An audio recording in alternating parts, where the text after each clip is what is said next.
Cong, kemarin kan lu nyeritain tentang kisah kakek Romli. Sekarang coba dong ceritain kisah waktu lu masih hidup, gua pengen denger.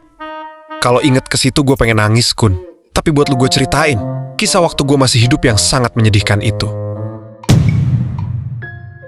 Dulu di kampung Sukasari, hidup seorang bapak-bapak tua bernama Firman. Sehari-hari dia menarik beca, bukan karena ingin, tapi karena hidup yang memaksanya begitu.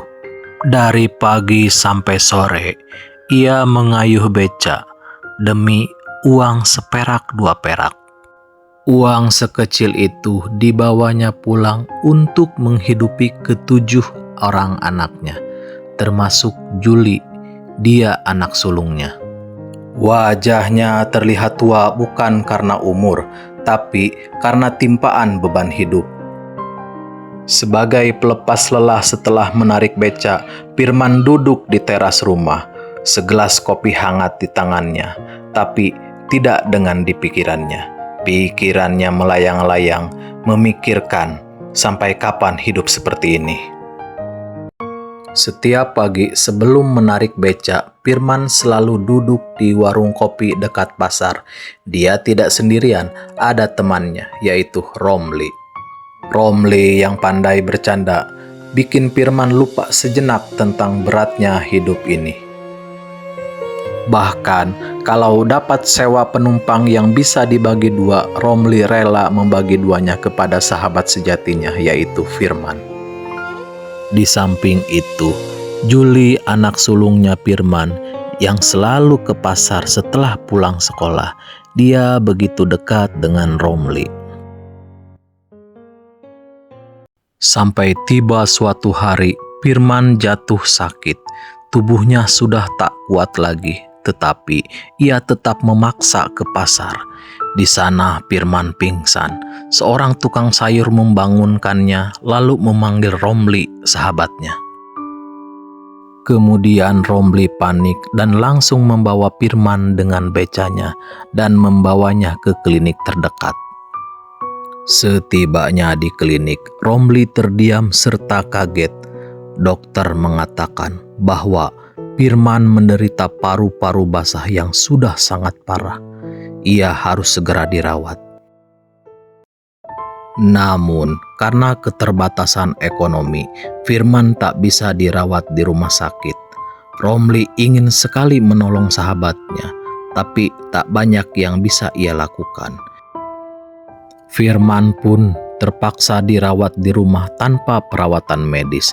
Hanya istrinya dan anak-anaknya yang setia merawatnya.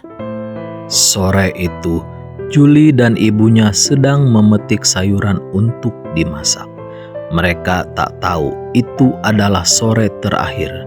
Saat mereka pulang ke rumah, mereka pun terkejut melihat Firman yang sudah pergi untuk selamanya. Anak-anaknya terkumpul, tangis pun pecah, tak ada kata, hanya duka yang tersisa. Hari itu juga, Firman langsung dimakamkan.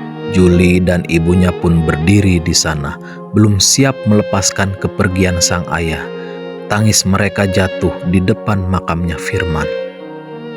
Sementara di rumah duka, Romli tak kuasa membendung air matanya. Ia memeluk erat anak bungsu Firman, yaitu Irfan. Setelah kepergian Firman, Juli dan ibunya tidak punya pilihan. Mereka harus tetap melanjutkan hidup. Juli membereskan, merapihkan sayuran sebelum berangkat ke sekolah. Sementara ibunya siap-siap membawa sayuran tersebut lalu menjualnya ke pasar. Waktu berjalan begitu cepat, tanpa terasa Juli kini telah lulus sekolah. Di tengah keramaian kelulusan, ibunya berdiri terharu. Air matanya jatuh bukan karena sedih, tapi karena semua jerih payah akhirnya terbayar. Firman memang telah pergi, tapi harapan yang ia tinggalkan tetap hidup di diri Juli. Setelah lulus sekolah, Juli tahu satu hal, bahwa ia harus bekerja. Pagi itu Juli bersiap-siap, celana hitam, sepatu pentopel, dan map coklat yang berisi surat lamaran, melangkah membawa harapan. berharap hidupnya lebih baik dari sebelumnya. Kemudian Juli mendatangi satu tempat dan ke tempat lainnya sambil bertanya kepada para satpam tentang lowongan pekerjaan. Namun, harapan tidak semudah membalikan telapak tangan. Kemudian sore sudah tiba. Juli pulang dengan langkah kaki yang berat. Sementara ibunya melihat di teras rumah dengan muka yang sangat letih. Ibunya mengelus kepala Juli. Itulah tanda kekuatan dan kesabaran doa seorang ibu kepada anaknya. Kemudian keesokan harinya, setelah berkeliling mencari kerja, Juli beristirahat sejenak di warung sederhana. Secangkir teh hangat menjadi penenang lelahnya. Kemudian di situ ada seorang pegawai bank yang menyapa Juli. Melihat Juli yang sedang mondar-mandir mencari pekerjaan, kemudian pegawai bank itu menawarkan suatu pekerjaan kepada Juli. Lalu kemudian Juli dibawa ke kantornya untuk dipertemukan langsung dengan manajernya. Dengan tangan gemetar, Juli membuka berkas lamaran yang ada di map coklat itu dan menyerahkan kepada Pak Manajer tersebut. Tak lama kemudian, Juli langsung diterima menjadi karyawan bank swasta tersebut. Kebetulan kantor tersebut sedang membutuhkan tenaga. Lalu, Juli dibawa ke sebuah gudang yang berisi motor. Motor tersebut adalah motor operasional Juli selama menjadi karyawan bank swasta di bagian lapangan. Keesokan paginya, Juli bersiap berangkat kerja. Ia berpamitan kepada ibunya dengan wajah penuh semangat. Pagi itu terasa cerah. Dengan motornya Juli melangkah dan hari itu hari pertama kali kerjanya. Hari demi hari, Juli menjalani pekerjaannya dengan sungguh-sungguh. Ia turun ke lapangan, menemui satu nasabah ke nasabah lainnya. Juli bekerja sebagai karyawan bank swasta di bagian harian lapangan. Meski lelah, ia tak pernah mengeluh. Setelah beberapa bulan Juli bekerja, musibah pun datang tanpa tanda. Sepulang Juli bekerja, ia melihat ibunya sedang menangis.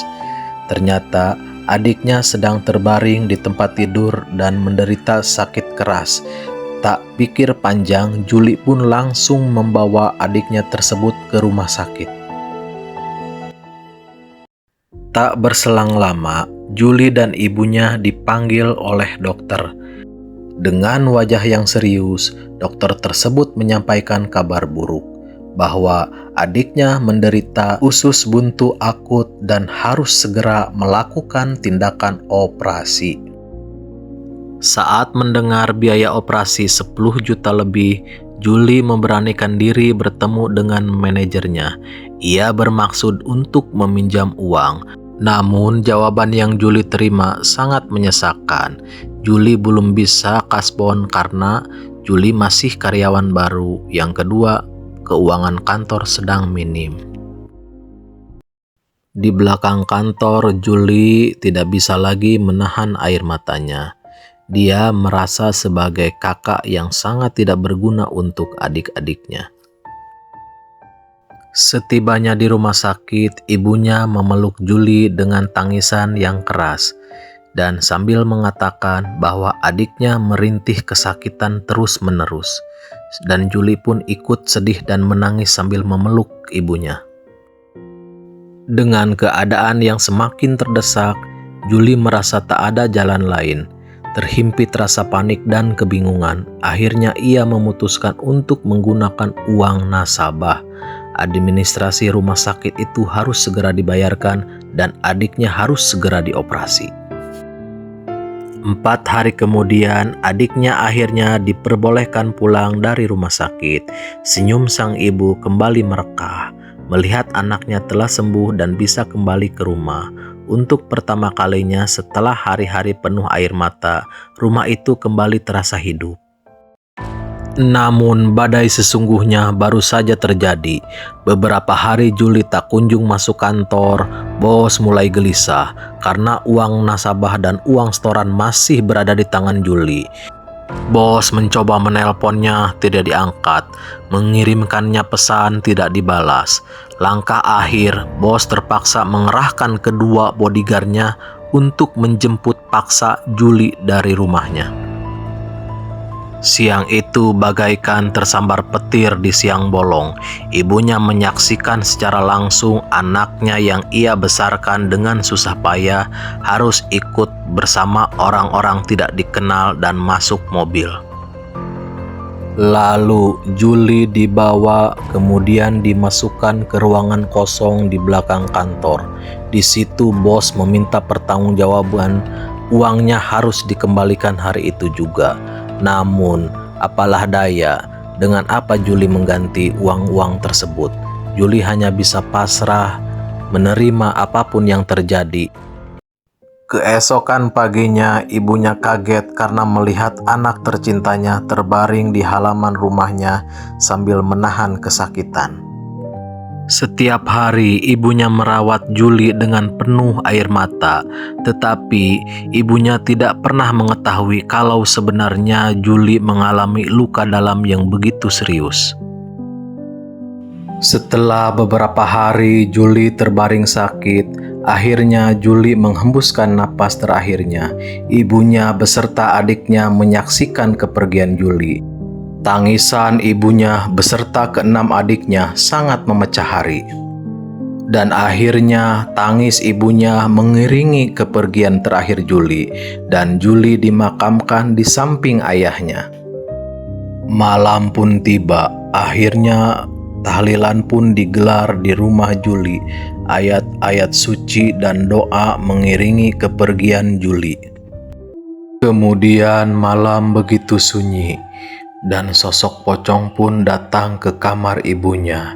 Ibunya bangun dengan tenang sambil berkata, "Mau apa kamu, Nak? Kalau kamu belum tenang, jangan sampai salah jalan. Pergilah dengan tenang, Nak." Ibunya berkata seperti itu. Kemudian sosok pocong Juli pun pergi dari hadapan ibunya. Setelah itu, sosok pocong Juli pun datang ke rumah kakek Romli.